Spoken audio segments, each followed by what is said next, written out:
Hello and good afternoon. My name is Mandy O'Neill. I'm an associate professor at George Mason University, just outside Washington, D.C. This year, I'm a visiting scholar at University of California, Berkeley, the Haas School of Business. It's wonderful to be your moderator today.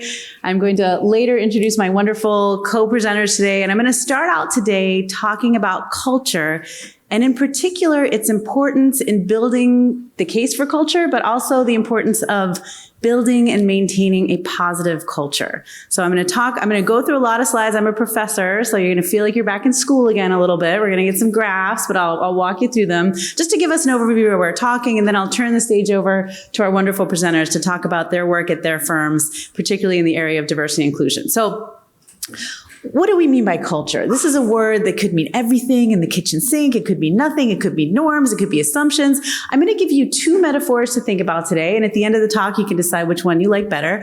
But one way of thinking about culture is just whatever is on your badge, whatever's around the organization, whatever the CEO tells you it is, whatever you think it is. So it could be something as simple as that. I sometimes see people, when I ask about the culture of their firm, they look down at their badge and, it's worrisome when they can't remember what's on the badge. But, what I'm going to talk about today actually goes far beyond what's on the badge to think about culture in terms of all of its manifestations. So a metaphor that we use a lot is one of the icebergs. Some of you may have seen it before.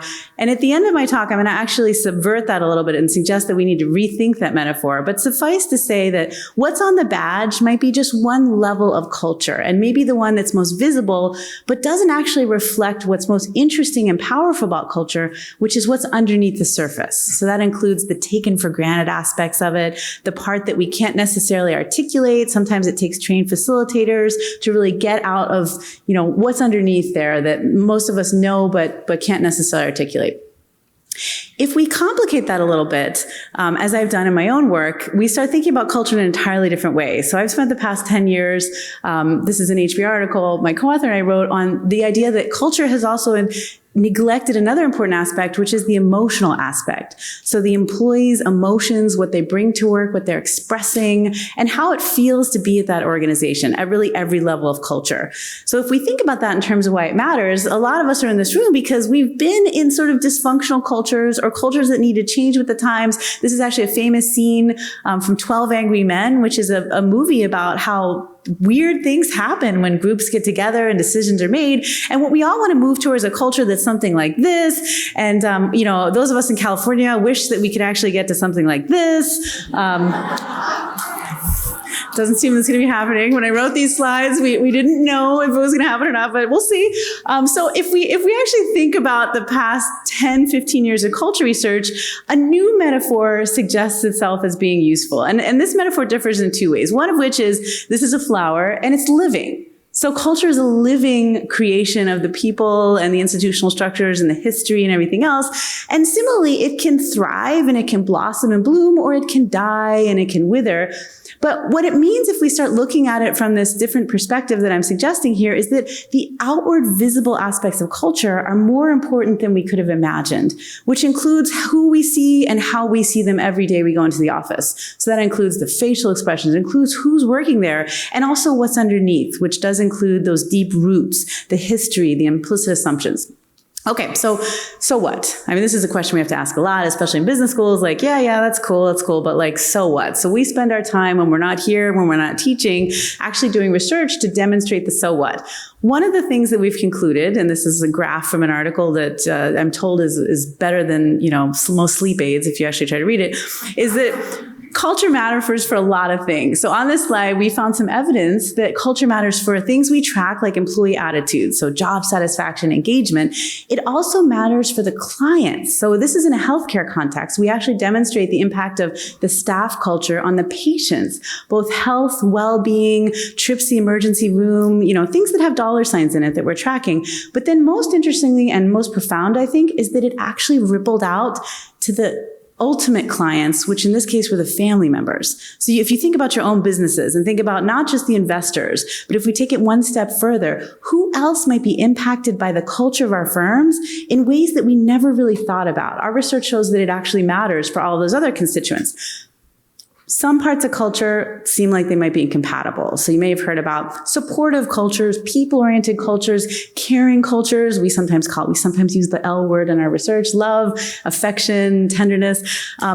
Does that exist in competitive, results-oriented industry? I mean, it's one thing to say in healthcare it matters because they're in the business of compassion, but what about results-oriented companies where, we have stakeholders that have very, very serious bottom line objectives?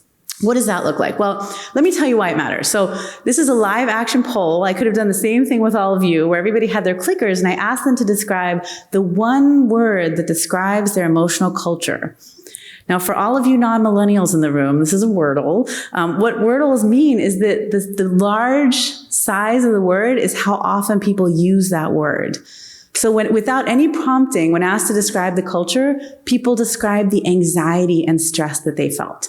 So in the goal of moving toward a positive culture, we have to deal with the negative as well. We have to deal with the anxiety. Well, we've got a research solution for that too. What we found here, and this is the school part of it, what we found is that line that's going down is costs. So what we found is, anxiety is not always necessarily a bad thing. And in some level, you actually want people to have the fire in their belly, the motivation, the desire to stay there and get the job done, the caring about the client and their best interest. But when you don't have a culture of caring and support, then suddenly costs can be very, very problematic. And that anxiety that I talked about can be really, really impactful for the bottom line in a negative way. When you have a culture of caring, love, affection among the staff, suddenly it buffers the negative effects of that stress. So that's one reason. Okay. What does that look like? Let's go to the most extremely competitive, results-oriented place I've ever worked with, which is a global semiconductor firm, publicly held. The first thing I discovered in doing this research is that they use the same metaphor that every other culture in every industry uses, which is family. So they say, the times are tough, it's not good, it's really hard, but when the times are tough, we band together. We have a camaraderie. We get through the tough times by taking care of each other. And it helps us with the really anxious part of our job. Same metaphor I see in every single industry. Okay, so we're here for a diversity forum. What does that mean to have a culture that's both positive, but it also contributes to our interest in a global, diverse, inclusive workforce? Well, let me give you sort of a correlate here. The first is that inclusion is different than diversity. So we've moved beyond body counts and quotas to a culture where we feel we can bring our true, authentic selves to work. And as you'll see on the panel today, we're going to talk about diversity in very different ways than the traditional ways we've been talking about it. But importantly, though, this is not just having a body count, this is having impact. So the metaphor we sometimes use is not just being invited to the party, but actually being asked to dance and to demonstrate that you have impact and meaningful purpose in the organizations. Not being required to hide what you feel, but bring your true self to work. These are very different terms than we've been using, maybe 30, 40 years ago. There are some challenges. One is that at the end of the day, we sometimes need to have some tough love. So we have difficult conversations. Sometimes diversity comes with conversations that lead to conflict, that shake up our deep and implicit assumptions, that we didn't think we were doing anything wrong, but someone else was experiencing it differently. So it means having those difficult conversations. It means letting people go. Sometimes it means there's not a good fit, and your expectations and the firms were just not really matching. So it's time to let them go, but also maintaining that positive culture as it changes. When I turn the stage over in a moment, we're going to hear from companies of very different sizes and how that's different when you go from a large company to a small company, or when a small company grows and suddenly we need to think about things a bit differently. How do we do it? Top management has to be a part. Not the only part, but it has to be a part, both by providing the vision, also the resources. Managers, these could be investors, this could be middle managers, depends on how it is in your firm. These are people modeling the behaviors every day. Think about that flower. These are the people whose faces you're seeing every day at work. These are the people who are telling you the norms, who are correcting you, who are socializing you. Pay attention to these people as well. And HR. HR plays a very important role here in hiring the right people, but also holding them accountable when they violate the assumptions, when negative incidents happen that can change the culture or threaten it in a way. These are very, very important levels in terms of creating and building and maintaining that positive culture. What does it take to be successful? This sounds very radical in some industries, but I think not this one. The first is moving beyond just the moral case. The moral case should be enough, and increasingly there's evidence that the moral case is enough, but it also helps to have the monetary case. And fortunately, there are a lot of us working in this area to really demonstrate the impact in terms of monetary. It can't just be HR. We need to partner outside of HR and move beyond the other. In every organization, it's a little different. Sometimes it's R&D, sometimes it's investments, sometimes it's operations. Moving outside of HR, selecting those middle managers carefully, and then cultivating a meaningful, authentic corporate culture. Don't just pick a culture off a can. Don't look at whatever firm that you really admire and say, let's do what they did, because they're different in 100 other ways that's different than your firm. And then encourage local norms. So maybe you've got a firm that's got offices in 100 different cities. You know, what can everybody resonate with? What feels like home, no matter which office they come to, whether it's Milwaukee or San Diego or, you know, Hyderabad. Thank you very much. I'm going to turn the stage over to our wonderful presenters. I'm going to first introduce our first speaker, Dr. Paige Ross. Paige is Senior Managing Director and the Global Head of Human Resources at Blackstone, where she oversees human resource management for the firm on a global level. Prior to joining Blackstone, she held senior HR leadership positions at Pfizer, Avon, and PepsiCo, bringing more than 25 years of experience in talent development and strategic planning, which she will be sharing with us now. Thank you. Thank you.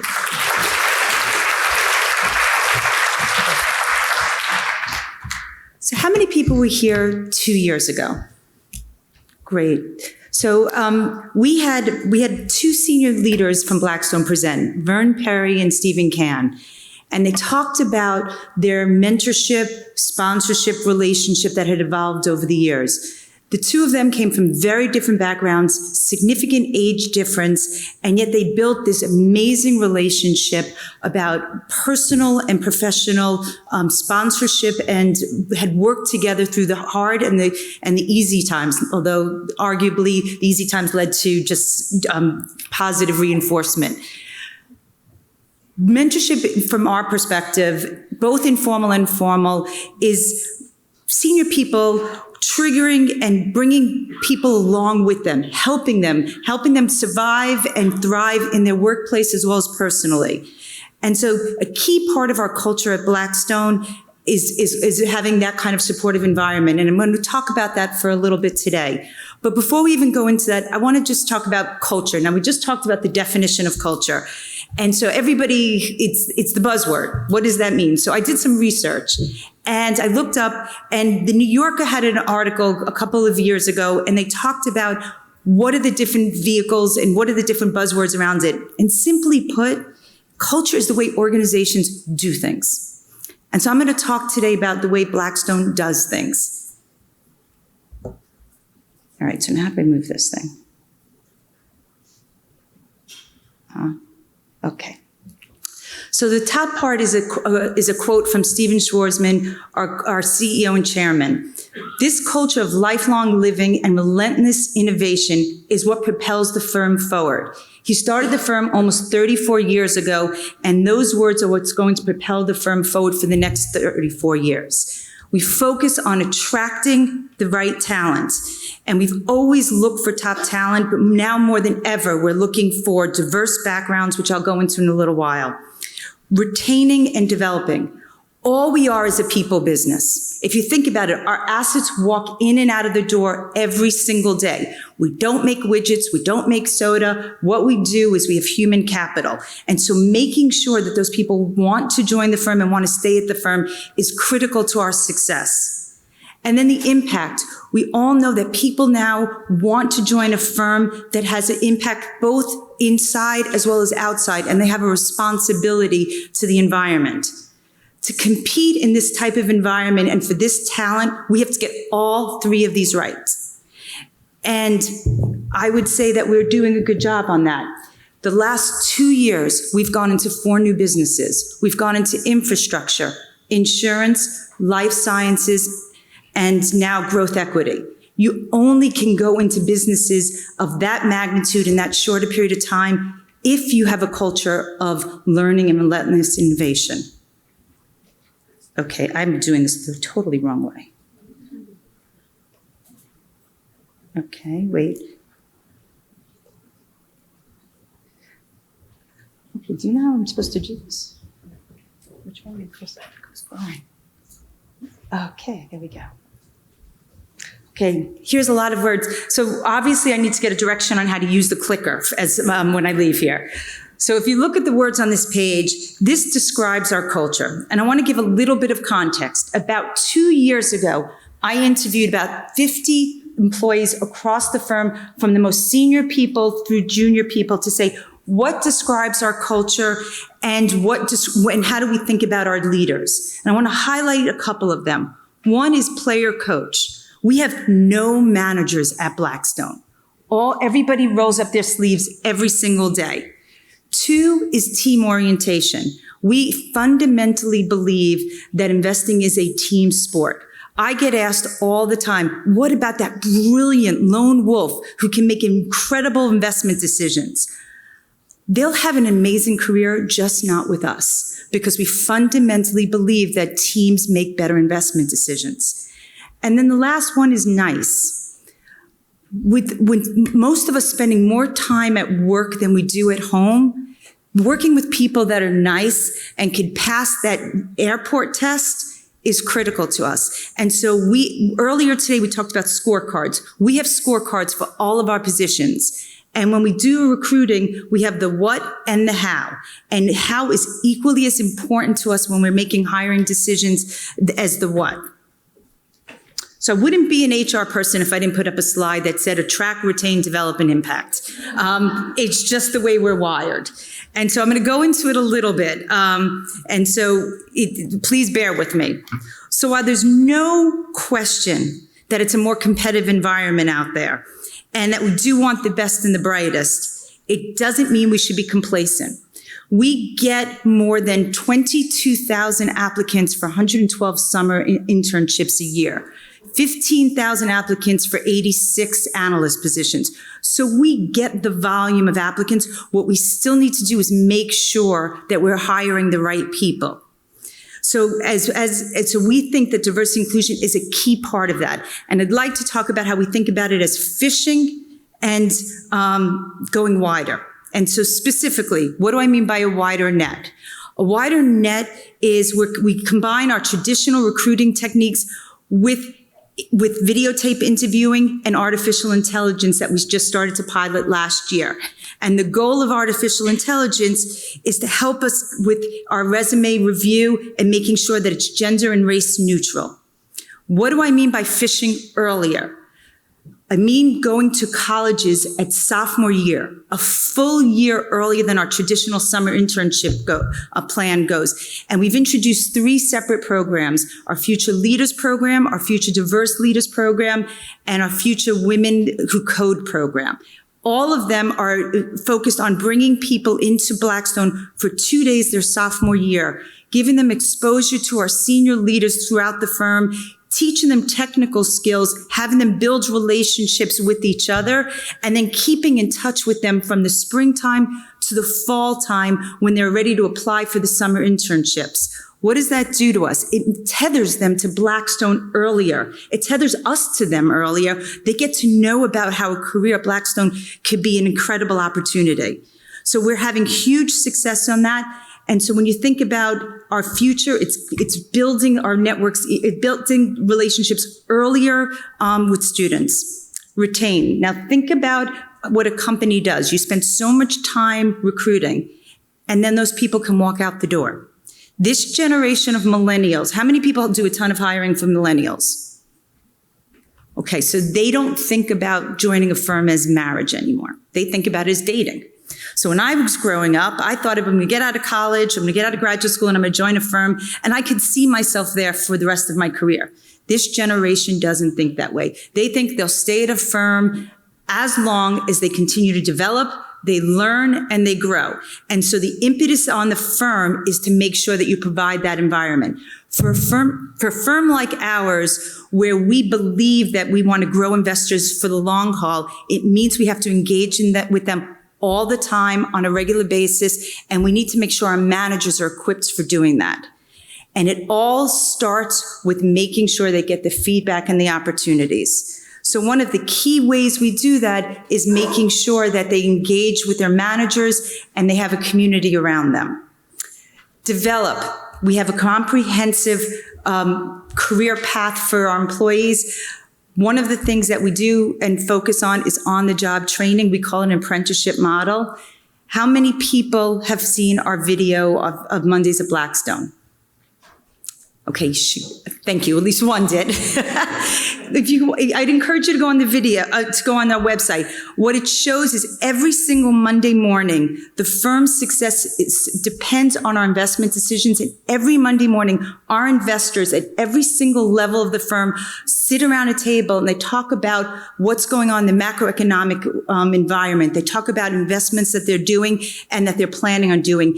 And everybody from the analyst all the way up to Steve Schwarzman sits around that table, and everybody's expected to have a point of view, and every point of view matters. And so we think of that as an amazing way for developing our young talent. So this is a pretty big, busy slide. What I want to highlight here is we fundamentally believe that diverse and inclusive workforce makes us better investors. It helps us avoid risk and deliver better outcomes for our investors. We are extremely focused on this. If you look at the last bullet, you'll see that we hired in the last 3 years, we went from 15% of our entry class into analysts to 40%, despite only 30% of the applicants were women. And so the goal is to make sure that we continue to focus on it. Hopefully through this, you've seen that this is a focus of ours, and we're on a journey, because that is the way we do things at Blackstone. So thank you.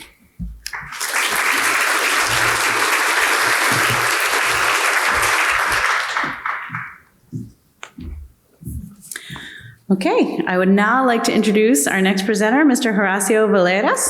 Horacio is the CEO of Frontier Global Partners, a global investment manager based in La Jolla, California.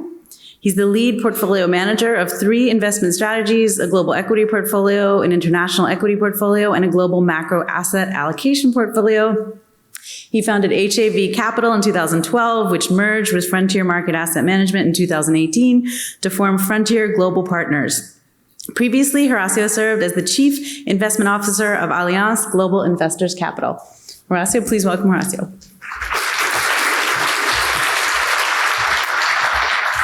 Thank you, Mandy, and good afternoon, everybody. We're a tiny bit smaller than Blackstone.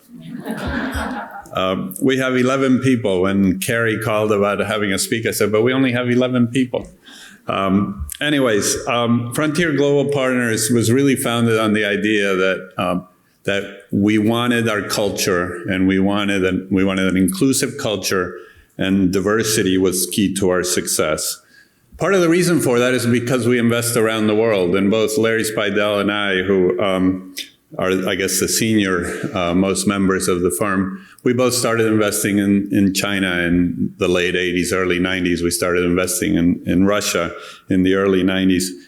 Actually, Larry started investing in Africa in the early 2000s, long before a lot of people did that. And we really both believe, and the entire firm believes, and our investment philosophy being founded on behavioral finance, that culture and inclusion and diversity really does lead to good success with our clients.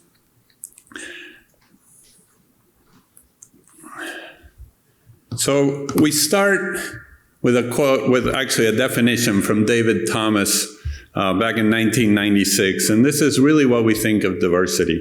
Diversity is the varied perspectives and approaches to work. We think diversity improves performance, but there's a lot of research out there, and we've heard a lot of it today, that really shows that diversity, the results can be good, they can be bad. It really all depends on your implementation. So what we focus on is getting all our people, our 11 people, to work together so that we can deliver value for our clients. Now, I wanted to start just with our values, and I'm sure a lot of you have these same values. You know, clients come first. We're here because of them. Ethical practices, respect, transparency, and so on. We believe that our combination that we have within the firm and what we ask people to do on a day-to-day basis really leads to success in these values. And we start with really a long experience for all of us in working in various firms. So this is just my background, and there are other people at the firm that have similar backgrounds. I started at First Boston Corporation, and when Sally Krawcheck today was talking about starting at Solomon Brothers in 1987, that's when I started at First Boston. First Boston, the definition of diversity was that on Fridays you could wear a blue shirt. I also worked for some smaller firms. When I joined Miller Anderson and Sherrod, we had about 110 people. We had a very diverse ownership base. It was very flat. The largest owner owned about 11% of the general partner shares. And that made a huge difference. That and transparency made a huge difference in the culture of the firm. I then went to Nicholas Applegate, which had been bought by Allianz. So we had this huge firm which we had to deal with multicultural experience, particularly with our German parents. And finally, I've spent a lot of time in looking at different things in academia. I'm on various boards. Today, diversity and inclusion is really the only way that most academic institutions in the U.S. are going to succeed going forward. So our workforce, we start only 11 people, but they come from all over the world. And these stars are the people that where they come from. I tried to find someone from Australia or anyone who traveled to Antarctica. We unfortunately don't have those. But we have had people work at the firm or work there now that really come from every continent around the world. And we do this on purpose. We actually look for this. Right now we're recruiting for an emerging market analyst, and we started our interview process. We only get 250 applicants rather than 86,000 applicants. But the 250, we interviewed people that really were based everywhere around the world. And we're bringing 7 or 8 of them in. The one thing that hasn't worked, and that's why I'm so happy to be able to be here, is our gender proportion in applicants was really skewed towards men. So we've actually delayed our search and gone looking for more people in other places to fix that. What do we do in practice to really implement? I can think about these things and, from the top down, I can say, we want to do these things, but what do we do in practice? Well, we hire people to become partners. Every single one of our people today is a partner. None of them were hired as partners, except the people that founded the firm. But the idea is that anybody, it doesn't matter what job you do within the firm, if you're willing to take a risk with us, we're a small firm, $400 million in assets under management, you should have a chance to become a partner in the firm and to contribute to its success. Responsibilities are multifaceted. So our analysts are portfolio managers. Our portfolio managers are analysts. We tend to hire people that can do various things. Even our operations people are partners. All our investment research is done by generalists, and we think this is crucial. One of the things that I learned from my time with Allianz is that if you have a large analyst team, as a portfolio manager, you feel like you have to put a stock from every person into the portfolio.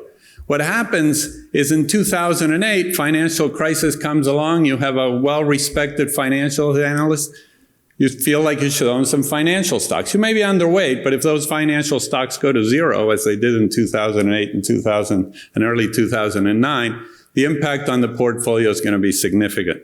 So we ask everybody to cover various different sectors, and we ask everybody to one day do technology, another day do healthcare, another day look at companies in, one day look at companies in Japan, and then the next day look at companies in the UK.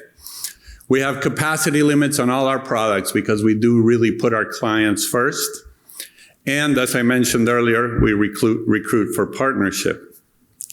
So some people will tell us, well, you don't have enough people to do the research and the work that you do. We rely on process. We've put together what I think is a fairly rigorous process. We have screens which reduce the number of stocks we look at, but we also have very low turnover in our portfolio, so we don't need a lot of different ideas every day. And we rely on research. This is a study done by Ivan Steiner, a paper published a long time ago, in which he looked at the potential productivity of a group. And as you can see, it goes up to the right. The y-axis is productivity and process loss. They X-axis is group size. As the group size goes up, the potential productivity goes up. However, the process losses, because of miscommunication, because of having different people do the same thing and end up in different places, process losses go up as the group size go up, so that the actual productivity of the group peaks with a relatively small group. And what we've found is investment teams of 4 or so is really the ideal size for us, and that's where we run things.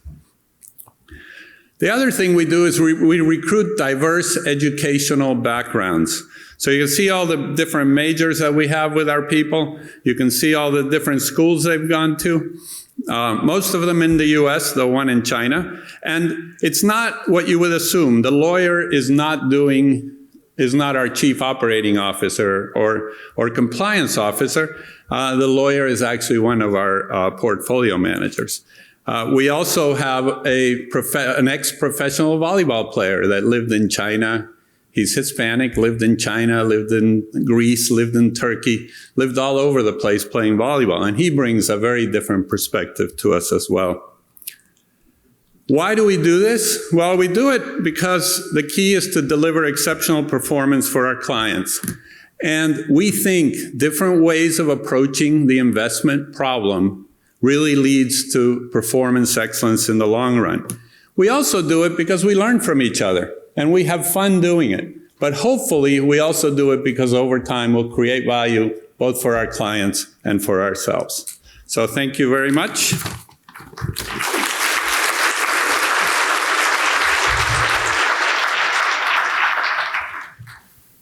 Okay, so we have some time now for a little bit of a fireside chat. You can just imagine the fire. Actually, you just need to go outside for the fire today.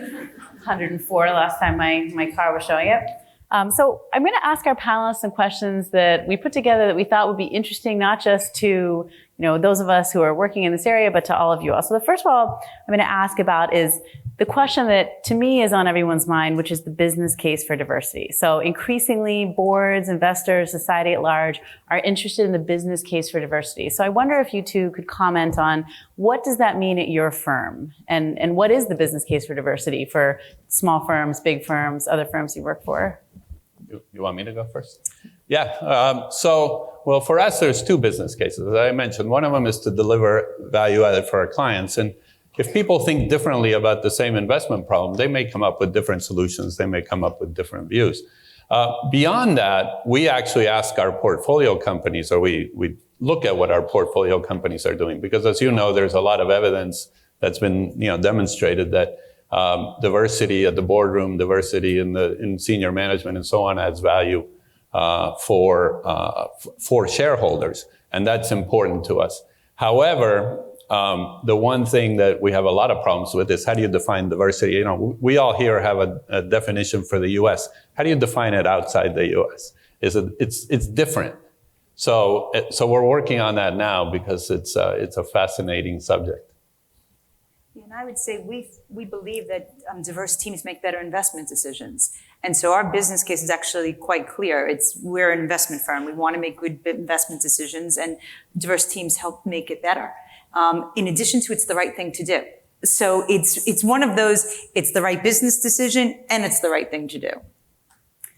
One of the things we know about diversity is that, it's kind of like that wonderful graph that you showed where the potential advantages, are out there, but often things happen along the way that the potential is not always realized. Can both of you talk about some of the challenges along the way in terms of realizing that potential in a very real way to give people a sense of some of the bumps along the way to achieving that innate, interesting diversity of perspectives, thoughts, backgrounds that might contribute to the bottom line? I would say for us, making sure when we bring people in at every level that we're onboarding them the right way. So there have been times when you bring in, especially at a senior level, you say, oh, well, that person will figure it out. Nobody figures it out. You have to actually help them. And so when I think about now when people come in, we have to have a robust onboarding plan. So that way we set them up for success right from the beginning. And when I look at things that we're much more conscious of, it's making sure we're building those connections.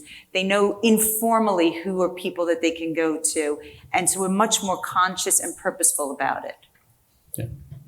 Yeah, and I think that for us, so What hasn't worked? Well, I'll pull one from my university experiences. I'm on the board of Virginia Tech, and a few years ago we wanted to increase the diversity of our faculty. Well, you can mandate that. We hired a director of diversity, as everybody has. You can mandate that, but unless it's really resident within each of the departments and each of the colleges, people generally have a tendency to hire the people that look like them, that they feel comfortable with. So until you really drill it down into everybody, until it becomes part of where you breathe and live every day, it really is much more difficult to do. Now, 5 years forward, we've done a much better job, but at the beginning, it was really difficult. Everybody felt like, oh yeah, we need this and this and this, and everybody were hiring, but then they would pick the person that looked and behaved like them. And that's a very good point. If you go back 10 years, it was an HR issue. So it was HR was responsible for diversity. That never, ever works. It is a business. And the business leaders have to believe it's the right thing to do. And HR is there to support it, but it's not HR solves for it.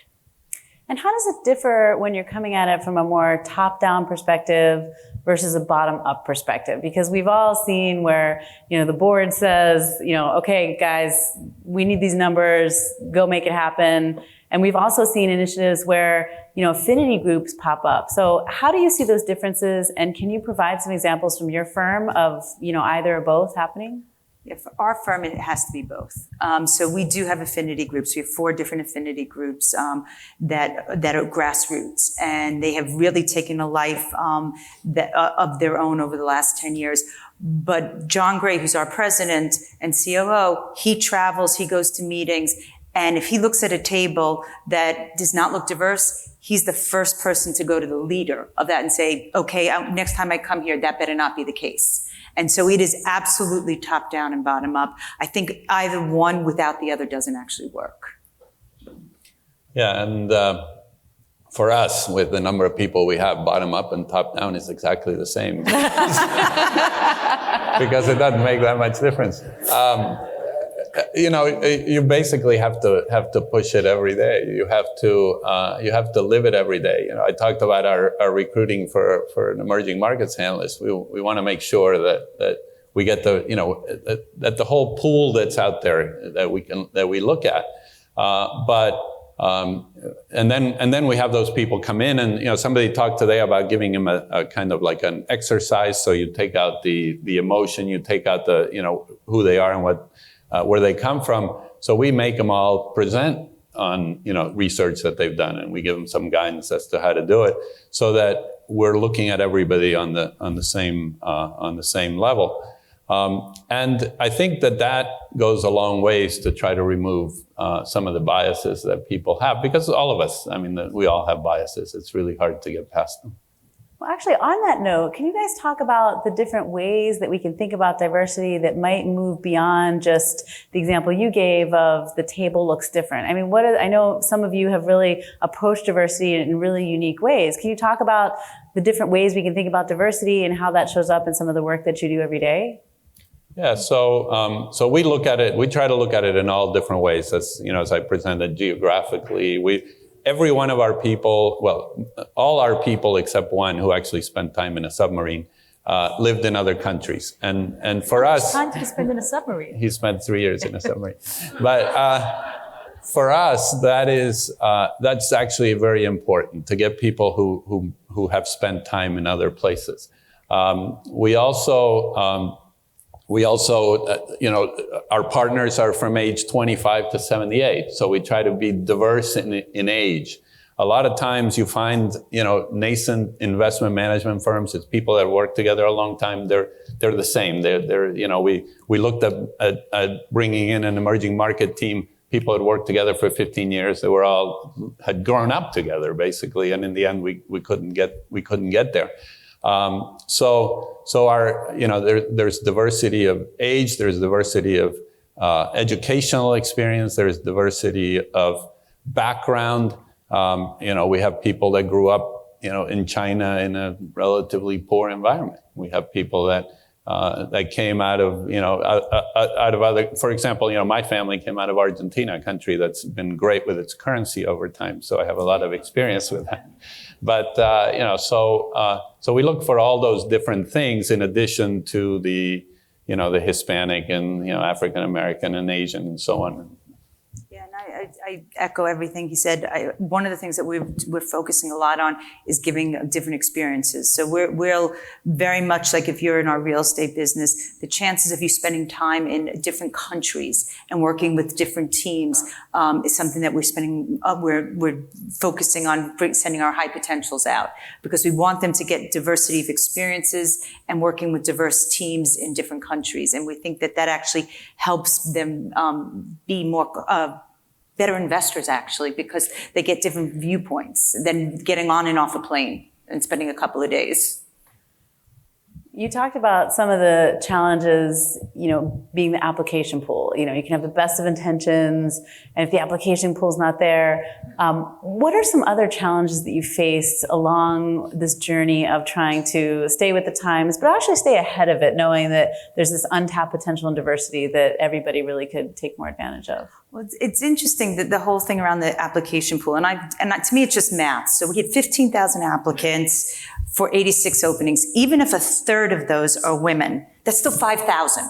So if I do 5,000 and I say 86, I think I can get 50%. I mean, so I recognize and I believe that the applicant pool may have been, making sure you do the net wide is important, but you have to be very purposeful about saying, we're going to make sure that we have the right candidates, and that does look like a diverse population. And so anything less to me is just not acceptable. One of the things I do every year is I judge the CFA Global Investment Challenge in San Diego. And one of the things that worries me the most is that we don't get enough women in those teams. And, I know we had a CFA session here yesterday, but I think that's a crucial piece of it. And that's why, as I mentioned with our emerging markets position, where the gender balance just wasn't there. I think that's something that we really have to work on as an industry, because we're not there yet.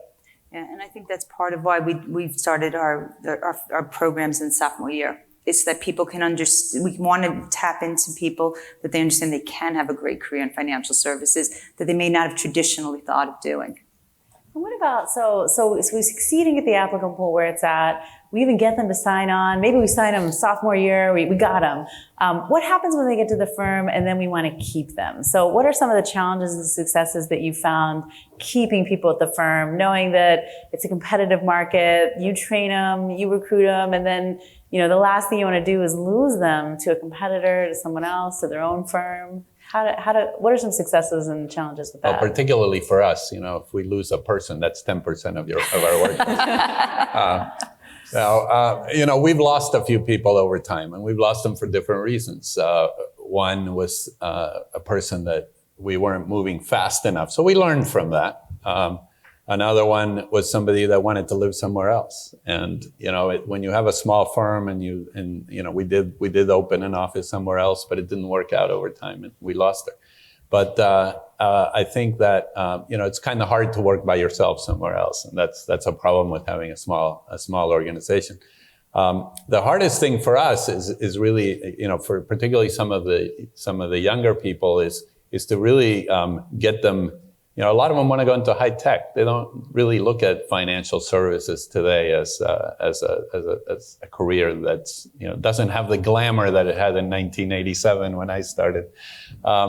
So convincing them that they can have is probably the hardest thing. Yeah, and for us, it's listening to them. I think that when I was out of school, you sort of went to a firm or a company, and there was more paternalistic. You had faith that the company knew what you wanted. This generation, they want to be engaged. They want to have a voice. And so I'm the first one to say, I don't know all the answers. I listen to what's important to them, and we pilot a lot of things. And one of the things that we're finding is that feedback is critical. And so the thought of losing somebody because they didn't know where their career was and they didn't know how they were doing is ridiculous to me. So we're just making sure that we're building an environment of continuous feedback. One of the things that we do is we get people involved in not only, we hire them as analysts, but we get them involved in the portfolio management. We get them involved with our clients. They can participate in meetings. They travel to conferences like these. The whole idea is to give them a broader career path, and particularly with millennials, which is, was stated earlier, they're dating, they're not marrying a company. It's hard because there's a mismatch in expectations relative to what we saw when we were starting in our career. So we have to take that into account. Yeah, and for us, when we look at our most senior partners in the firm, 25% of them started as analysts, and that is our goal, is to continue with these long careers. So that means you have to engage with them all the time. You can't just say, well, they're different, and so forget about it. Like, that is our future, and so we have to do it as a partnership. So you talked a little bit about culture in your slides, and both of you sort of made the joke that it probably looks a little similar. Everybody's got there was actually a research study that 92% of corporate manifestos can be boiled down to like more or less the same 6. How do you signal as a firm something about your culture that is both authentic, but that also makes it seem like a place that someone could join to start their career, they could have their voice heard, and maybe that doesn't happen in, recombining those 6, but what can firms do to really signal kind of their true corporate culture and why this would be a good place for them? Yeah. I always joke that, we could either Google culture and get those same 6 things, or we could pay somebody $250,000 to help us come up with those same 6 things. We're all going to put our clients first, or at least we're all going to say we're going to put our clients first. But you really have to live it. I mean, they have to see it. When you hire somebody new, they have to know that you're going to do things the way that you say that you're going to do them. And so if something, and when you really test it is when something goes wrong. We had to restate a return on one of our funds. And so the question is, and we had a withdrawal. Do you just restate it, or do you actually give the shareholder that you told them what they were going to get, and then you put the money in, you take the money out of the firm and pay it into the fund, so to make everybody else whole. And so we actually did that, and that showed some of our younger people that, it's not all about, what's on the bottom line, but it's doing the right thing for clients. So if you don't do those kinds of things on a day-to-day basis, they're just not going to believe it. Yeah, I think that what you do is actually what people see. And so for us, if anybody thinks about Blackstone, they would think about innovation and this whole entrepreneurship. Steve, who again started the firm over 34 years ago, he would say he's still an entrepreneur at heart. And so the people that he talks to, and as we think about going into new businesses and growing, it's always in that spirit. And so from the early age, when people join, we actually reward that. And it doesn't mean that everything works. It's more of they're creative, they're innovative. Those are all things that if you join our firm, is pretty standard. And I found that even when I first joined, I thought, okay, here's this great successful firm. I can't come up with anything that's new or exciting. And they're like, no. They're like, don't assume because we've done it, it's the best way to do it. Think about different ways. And so we challenge ourselves all the time, and we expect it from the most junior people to the most senior people. And how does that differ between big firms and smaller firms? Because you gave a great example, and it's pretty obvious that they're seeing the top senior leaders behaving, and that's very impactful. It's much more difficult at a large firm. There are many layers, there are many divisions. How do you keep everybody on the same page, or what level do you target to make sure that some of those values are being enacted across the divisions, across all the levels? For us, it's funny. We're 2,600 people, but we act like a small firm. So every single Monday, they're around the table. And so those layers don't actually exist. We do investing in a small team environment. And the thing that we have changed, and I heard this expression once, it's like you never want to be that firm that says, if Blackstone only knew what Blackstone knew. And so that's like the Never want that. And so part of what we've done is spent a lot of time thinking about informal networking events and informal ways for people to get together. And when we're doing investments, we're doing more cross teams. And so we're making sure that people know each other. So as we get bigger, it doesn't feel bigger. And for the finance industry as a whole, what's specific about making the business case that might differ from some other industries? I know, Paige, you've been in a few different industries. You've been in a lot of different firms. How does the business case for finance and investing differ a little bit? And how is it, in some ways, clear how to make that case for everybody in the room who's wondering how to take this back to their contexts? Well, I think we are constantly looking at very different things. So to have the different perspectives, whether you're looking at a company in the UK that may invest in call centers, or then you're looking at a mining company out of Australia, or you're looking at even Apple in the US. We're looking at so many different things that on a daily basis, the world is different, that to have the different perspectives is, to us, essential to be able to end up with the right investment decisions. And that's not to say, you're going to get, in this industry, you're going to get 45% of the things you do wrong. Maybe 40, but hopefully, but you really need those different perspectives, particularly when you're analyzing really a very diverse world. And so for us, it's just part of what we do. Yeah, I think for us, it's part of what we do. It's critical. For other industries that I've been in, they're on different stages in their journey. So I think financial services, it hasn't been as far along as some of the other industries if you go back 20 years. And so I think right now there's a huge focus on it. And the goal is over time for it to be something you don't even talk about. It's just part of who the firms are. And that, to me, is success. What do you see? It's a great point and a good example of how, depending on how far along the industry is, you can see real differences in terms of how taken for granted it is that diversity matters, that diversity has an impact. What do you see in the industry going forward in 5-10 years? And how can firms get out in advance of that to say, this is what I've been in this industry a long time. I've seen trends. Here's what I see going ahead, and here's how we can move toward them more proactively. I think it's focus.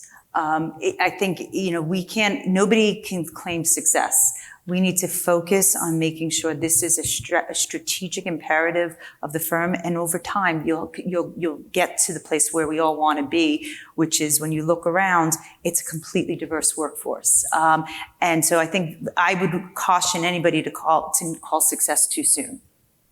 And I'll answer that from my other perspective, which is from the academic side. There's a lot of evidence that, we're getting a lot more underrepresented people, first generation college students, different socioeconomic groups getting into universities and getting those universities degrees, which are crucial to succeeding in the finance industry, because, you really need that background. And we have moved a long way. We're not quite there yet, but the good universities are doing a good job of creating that talent pipeline that we all need. But it's going to take some time. And we have to help develop that pipeline. So it is training people earlier, and it is providing an environment that if you come in, it's not a sink or swim, and you're supporting them. One of the puzzles we have in the literature on diversity and performance is that often the most successful firms are also the most diverse. And so the idea is that if you have a lot of resources to devote to it, it's easier. What advice can you give, and maybe this is directly to you, Horacio, for smaller firms where maybe, all those applications going to Blackstone, you'd like a couple thousand coming your way too, because you would have a great career, and who doesn't want to live in La Jolla? So what can we do? What can we do to reverse that trend, to say, come to us, and by the way, we can show that diversity makes a difference because we've seen it. We're not so huge that we just can have some of the levers. Yeah, we have certain biases, obviously. Small firms can perform better at times, and at times not so well. But small firms can have a more cohesive investment philosophy. We have one investment philosophy that carries across all our products. Hopefully over time it'll catch on. But in the end, in this industry, really what matters is what you do for your clients, not only in terms of investment results, but also in terms of client service. And whether you have a diverse firm or not, if you can't deliver on those two things, you're not going to be around for very long. So that's what we focus on. We think it's the way to get there is to bring as many different viewpoints into the equation as possible. But time will tell. It's an interesting point because we're talking about it as if it's separate. It's actually part of the investment process. It's not. If you're fundamentally doing investing and your teams are diverse and you're going to deliver better results, it's not on the side. It's integral to how you do business. And we wouldn't be. I'd be remiss if we left the great example you provided about the brilliant jerk. I mean, we're all in financial services oriented toward to some extent dollar signs in ways that other industries might not. How do we deal with the brilliant jerk? And what have you seen, not necessarily at your firms, but in your experience about how firms deal with that and what that reveals about their culture in terms of the hidden part of culture that only comes up in these sort of extreme examples? I don't think it's hidden. The brilliant jerks are not hidden. If anybody acts like they are, they're not. Everybody knows who they are. Everybody could see them. And and everything you say goes out the window when they get promoted, when they get reinforced. And so I've been at places, not at Blackstone, but I've been at places where they say, oh, we don't tolerate that. We don't tolerate the jerks. And it's the jerk telling you that. It's ridiculous. And so your culture's not worth taking that into jeopardy. So we just don't play in that. It's just not worth it. I had an example when I got to Nicholas Applegate. Somebody said to me, "You got to watch out for this guy. He's a very good investor, but he's a total jerk." So I worked with him for many years and got him to tone down. However, when I left, things kind of went back the other way. You can't tolerate it. I mean, how people fit into your organization is crucial. So for us, when we're hiring, it's a 6-month process, and we're not hiring that many people, but we're taking our good long time to get to know them. And you always take them out to dinner, feed them some wine or beer, see how they act, because that's when their true self comes out. Yeah, power and alcohol. Well, on that note, I'll say thank you so much to our guests. Thanks all of you for being a wonderful audience, and I'm sure we'll be around later if anyone has follow-up questions. Thank you very much.